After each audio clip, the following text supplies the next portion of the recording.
What is the best beginner camera with a budget of only €500 in 2019?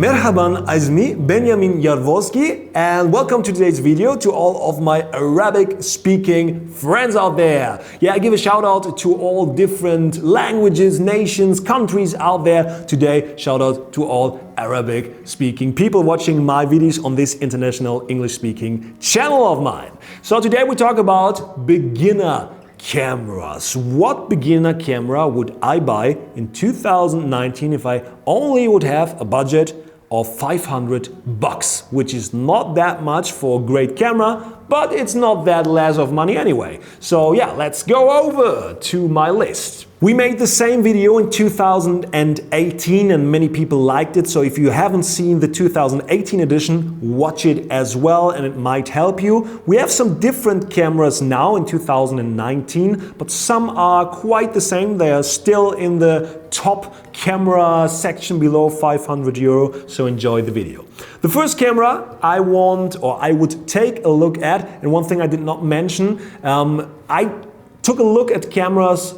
Most of them are with a kit lens, so it's $500 with a lens, because last year we did not, and we thought about, yeah, maybe it makes more sense if you are a beginner that you have a lens already with the camera. So we looked for cameras with a lens at a budget of €500. And as well, I would recommend you to go in a store and take a look at the cameras yourself and yeah, just feel and try out and then see what camera fits your needs. Okay, let's start. The first camera is the Nikon D3000 and it's the only DSLR camera I have here in the whole list because there is no cheap Nikon mirrorless camera. But it costs €480 with the kit lens. It's an APS-C camera. It has 24 megapixels, 5 frames per second continuous shooting, so it's not that fast. If you want to photograph, let's say, a sport person, it only does 5 images per second continuous shooting.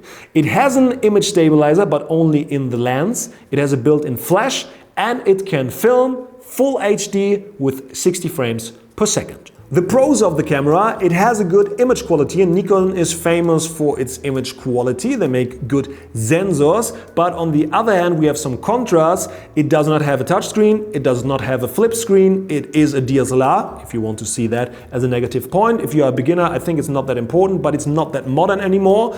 It does not have exposure simulation, what I hate. I hate cameras that don't have that thing. What it is, for people that don't know it, that you just dial your wheel, let's say your shutter speed or your aperture, your ISO, and the image gets brighter or darker in your live view. And when I imagine right, the entry Nikon DSLR won't have it. Correct me if I'm wrong, but I think it does not have it, and it's not written anywhere because people think it's not that important, but I think it's very important for a beginner to have it because it's a great helper to see what you actually do before you capture it.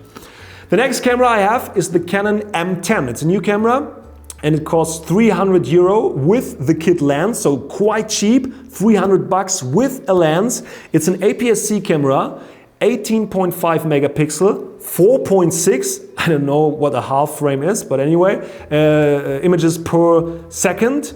It has a touchscreen, a flip screen, it has a built-in flash, Wi-Fi, and it can film video full HD, but only in 30 frames per second. So the specs are not the best, but it only costs $300. What I would say as a pro, it has a lot of things in the camera. It's pretty small and it's pretty simple to use and has a lens with it. But on the other hand, it does not have a viewfinder, so you only can photograph over your display in the back. It has a very slow autofocus and not that many lenses are available. Only with an adapter you can use lenses of Canon, for example, on this camera. Because it's an M mount and the mirrorless camera have a new mount, so you can only use the old Canon EOS lenses with an adapter. I put the link in the description if you're interested in that, and of all the cameras I put in the description below. And what I read on the Canon side of a user who bought the camera, that there's no bulb mode. And bulb is something which is usually there in a camera, but it seems like there's no bulb mode in this camera. If there is, correct me in the comments below. Maybe the person just did not find it. And bulb means, for people who don't know what bulb is, that you can make an exposure over 30 seconds. That you can just do it as long as you want. But everything on a price for just 300 euro with a lens. The next one is also from Canon. It's a 200D. It costs round about 500 euros, sometimes 550 with a lens. It's APS-C as well. 24.2 megapixel, 5 frames per second continuous shooting, touchscreen, flip screen, built-in flash, Wi-Fi. It can film video full HD, 60 frames. What I would see as a pro here, it's pretty lightweight as well. It's a DSLR, just like the Nikon. It's not a mirrorless camera. And what the pro there as well is that you have all the lenses. What is as well a pro with the Nikon, you can use all the lenses available for Canon and as well all the third-party lenses made over the last 20-30 years by manufacturers also for EF or EFS mount with the 200D. So you have a wide range of cheap accessoires for your 200D, just like with the Nikon as well. The contra in the camera I would see is the dynamic range, and yeah, image quality is okay, but just like with the M10, it will not be the best for the price. The Panasonic Lumix DMC FZ 300, what a long name, is the next camera. It costs 380 euro as a kit. It has a 1/2,33-inch sensor, whatever that is, never heard that. 12.1 megapixels, so not that much megapixel, the less megapixel of all the cameras. 12 frames per second continuous shooting, which is super fast, which is more than double of the others. It has an image stabilizer, it has touchscreen, flip screen, built-in flash, Wi-Fi. It can film 4K video in 30 frames. That's pretty cool, the other can't. It can film full HD 50 frames. That sounds pretty amazing for 380 bucks. So where is the downside? The downside is it does not have a changeable lens. So it's a bridge camera. It has one lens fixed to the camera. You can't change the lens. But the lens that is on the camera is a 25 to 600 millimeter lens. That's a freaking long lens. But the downside there as well is, because you can't change the lens and you only have the 625 and so on and the small sensor, the low light performance is not that good, noise and stuff, and image quality, a lot of people said, is not that good as well with this camera.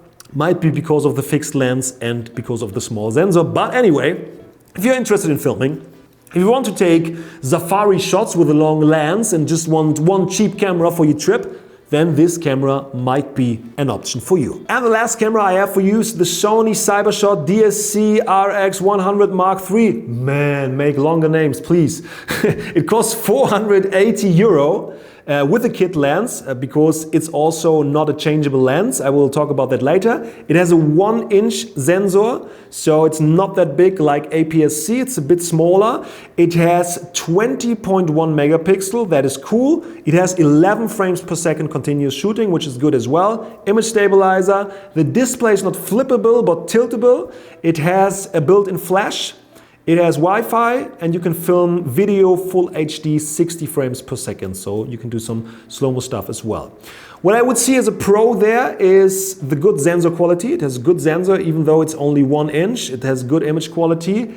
And it has an electronic viewfinder, even though it's that small of a camera, just like the M10, but it has a viewfinder, and the viewfinder actually is flippable. So it's just like a built-in flash, which pops out like this. The viewfinder pops out, which is pretty crazy and quite funny. Yeah, but cool to use and cool to have because it gives you more the feeling of real photography. On the downside, as mentioned already, you cannot change the lens. It has a fixed lens, but the great thing is it's a 1.8. And then I think something like 2 point something, and it's comparable to a 24 to 70 millimeter. So it's not that long like with the Panasonic, but all in all it's a good, just point and shoot camera for your pocket, I would say. And one extra tip, because I have to mention it, it's my favorite camera for beginners, the A6000. It's slightly over 500 euro. It's 520 with a kit lens. Sometimes it's a bit cheaper, sometimes a bit more expensive, but it's a great camera. You have almost the same features, and you can change the lenses then with the A6000. So take a look for that if you have 20 bucks more than your budget usually is. Interesting cameras, I think it's quite a variety.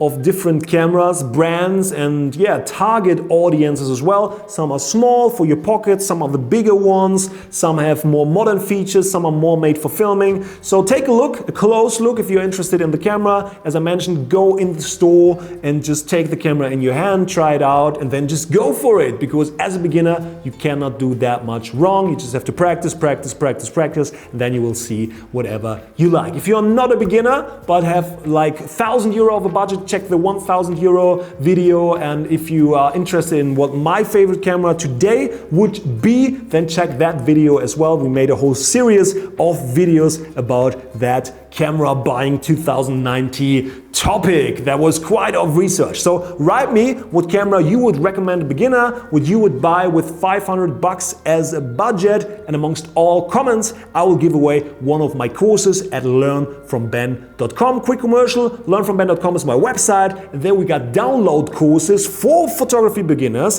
for example for Lightroom, and I will give away today my Easy Learn Lightroom course. It was never easier to learn Lightroom than with this video course. So good luck, and if you don't want to wait till you won, check out the course at learnfromben.com for a very, very fair price. See you on the next video, and hit thumbs up if you haven't already, subscribe to the channel, hit the bell, and I see you next time. Bye bye, and go out and take some nice photos.